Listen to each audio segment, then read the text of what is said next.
Assalamu alaikum students. Today's lecture is for class 8th. In this lecture I am going to explain the long questions of the chapter number 3 biotechnology. So the long question number 2 is describe the relationship between DNA, genes and chromosome.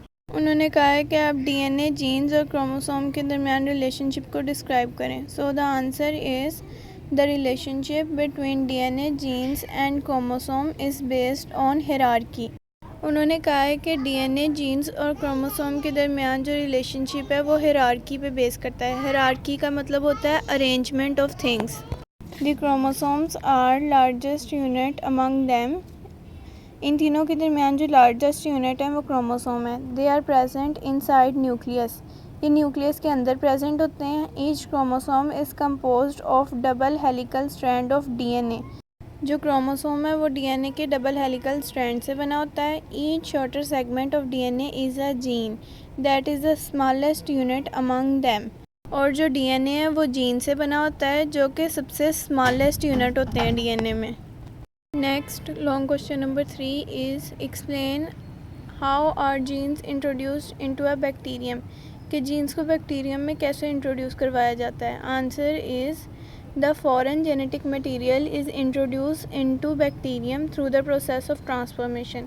उन्होंने कहा है कि ये काम transformation के ज़रिए किया जाता है. First of all the foreign genetic material is selected which possesses the desired gene in donor organism. सबसे पहले डोनर ऑर्गेनिज्म में से उस जेनेटिक मटेरियल को सिलेक्ट किया जाता है जिसके पास वो डिज़ायर्ड जीन होता है. The isolation of gene is carried out through special cutting enzymes called restriction enzyme. Gene को एक ख़ास कटिंग एंजाइम के साथ अलहदा किया जाता है जिसे रिस्ट्रिक्शन एंजाइम कहते हैं. This isolated gene is unable to divide itself. ये जो आइसोलेटेड जीन है वो अपने आप को डिवाइड नहीं कर सकता. The isolated gene is then attached to the plasmid of bacterium that acts as a vector with the help of ligase enzyme. जो आइसोलेटेड जीन है उसे बैक्टीरियम के प्लाज्मिड से अटैच किया जाता है जो कि एक वेक्टर के तौर पर एक्ट करता है लाइगेस एंजाइम की मदद से. The newly formed structure is called recombinant plasmid.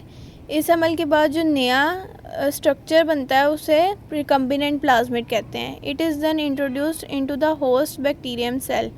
इसे फिर होस्ट बैक्टीरियम सेल में इंट्रोड्यूस करवाया जाता है. The recombinant plasmid can divide through binary fission inside bacterium cell. जो रिकम्बिनेंट प्लाज्मिड है वो बैक्टीरियम सेल के अंदर बाइनरी फिजन के थ्रू डिवाइड करता है. This is how recombinant genes are introduced inside bacterium. Our today's lecture ends here. Please like, subscribe and share.